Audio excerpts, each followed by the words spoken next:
sur la France. What the fuck? Et hier, Bertrand, vous nous avez parlé du numéro anti-relou lancé par l'activiste féministe Clara González et le militant et entrepreneur Elliot Lepers. Racontez-nous. Alors, pour ceux qui n'étaient pas là hier, je rappelle le principe. Oui. Il s'agit d'un numéro mis en place pour permettre aux femmes de se débarrasser de dragueurs trop lourds, trop insistants. Et hier soir, les deux créateurs ont été contraints de désactiver le service momentanément suite à un déferlement de haine. J'ai lu les messages, c'était hallucinant. Sur les 25 000 messages envoyés au numéro depuis vendredi, 16 000 étaient malveillants. D'après Elliot Lepers, le service a été victime d'un trolling organisé par les membres du forum jeux vidéo 1825. Et de son côté, Clara González a annoncé son retrait de Twitter momentané après avoir reçu un flot de messages sexistes, insultants et même des menaces de mort. Alors j'ai pris de leurs nouvelles juste avant l'émission. Ils m'ont envoyé un petit message, je vous le lis. Nous avons été victimes hier soir d'une attaque coordonnée contre le numéro anti-relou et contre nos personnes. Nous avons pu rassembler des preuves accablantes dans le but de confondre leurs auteurs. Nous voulons que cet épisode, qui n'est qu'un symptôme de plus, contribue à mettre fin à l'impunité du cyberharcèlement. C'est une police de la pensée qui utilise l'intimidation, l'incitation à la haine et la violence pour réduire les féministes au silence, mais ils n'y parviendront pas.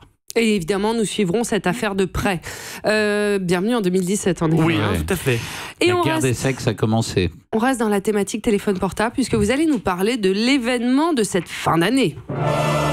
H-72 avant la révolution de ce début de siècle. Enfin, jusqu'à la prochaine. Dans 3 dodos, l'humanité aura peut-être un bras en moins, mais elle pourra s'envoyer des émojis caca animés. Oui, J-3 avant la sortie de l'iPhone 10. Ah, c'est vrai. Et oui, dans oublié. 3 jours. Un téléphone qui laisse un goût amer à certains, et c'est pas seulement en raison de son prix. Bah oui. C'est le cas de Ken Bauer. Alors, qui est Ken Bauer? Oui, il a un nom super, déjà. Il est Ah ouais. américain. Ah ouais. Depuis 2013. Ça fait vraiment... C'est un mélange de Ken, la poupée, et de Jack Bauer. Non, mais quand Ken même. Bauer, il est toujours premier à la cantine. C'est un peu, Ken Bauer. Ah non, mais attends. Les gens Ken, s'écartent. Ken Bauer distribue des coups de coude, Ken voilà, Bauer sans est même dingue. regarder Ah, l'adversaire. pas tant que ça. Alors, on y va sur Ken Bauer. Ken Bauer, depuis 2013, il bosse pour la marque à la pomme. C'est l'un des ingénieurs qui a élaboré le dernier iPhone, ce SMIC qui tient dans une poche de pantalon. Il y a quelques semaines, 3 jours après la keynote Apple qui dévoilait quelques infos sur l'iPhone 10, mais pas toutes. En bon père de famille, Ken a invité sa fille à déjeuner sur son lieu de travail pour un moment de partage et d'échange. Mais le déjeuner a mal tourné. Qu'est-ce qui s'est passé? Il a été la victime collatérale du plus grand spoiler de l'histoire depuis que ma mère m'a dit que dans Sixième Sens, Bruce Willis est mort depuis le début. Ah pardon, vous saviez pas? Mais on peut... Mais même des années après, on n'a pas le droit de faire ça. Ça va. Non, on j'ai n'a rien pas dit. le droit. Je n'ai rien dit. Pensant faire plaisir à sa fille Brooke, Ken lui a confié le temps de leur pause déj le prototype de l'iPhone 10 qui refermait encore de nombreux mystères. Alors vous imaginez, elle était surexcitée. Donc surexcitée de tenir le précieux entre ses mains, Brooke en a profité pour tourner une vidéo dans laquelle elle raconte sa joie d'accéder avant tout le monde à cet incroyable objet et de découvrir toutes les nouvelles fonctionnalités. Regardez la taille de l'écran. Il suffit de swapper pour retrouver l'écran d'accueil. C'est joli. La caméra, c'est de la folie. Regardez-moi cette image. C'est de la balle.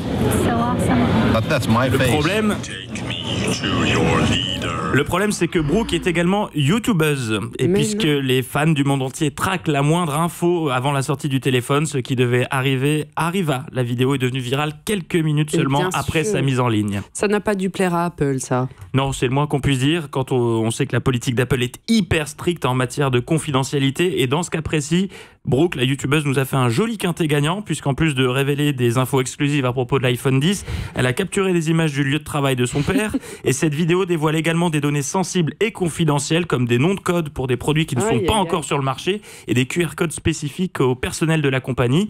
Résultat, Apparemment, Kim Jong-un l'a regardé 10 fois.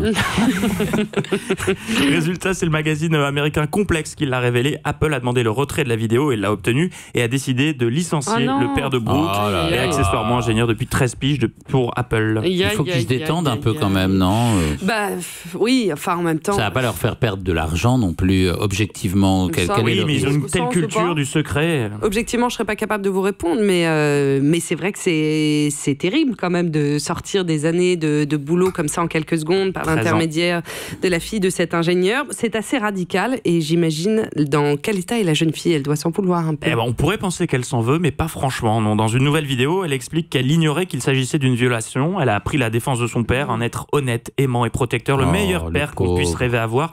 Un homme qui a travaillé dur toute sa vie pour sa famille. Il voulait l'inviter à déjeuner gentiment et tout. Mais c'est pas bon pour Apple, hein, c'est pour leur image. Mais elle n'en veut pas à Apple. Pour autant, puisqu'elle affirme dans cette même vidéo qu'elle continuera à acheter leurs produits et espère qu'Apple va faire plus d'efforts à partir de maintenant pour parler des règlements et s'assurer que les employés les connaissent. Est-ce que Apple est revenu sur sa décision suite à ce petit mea culpa ?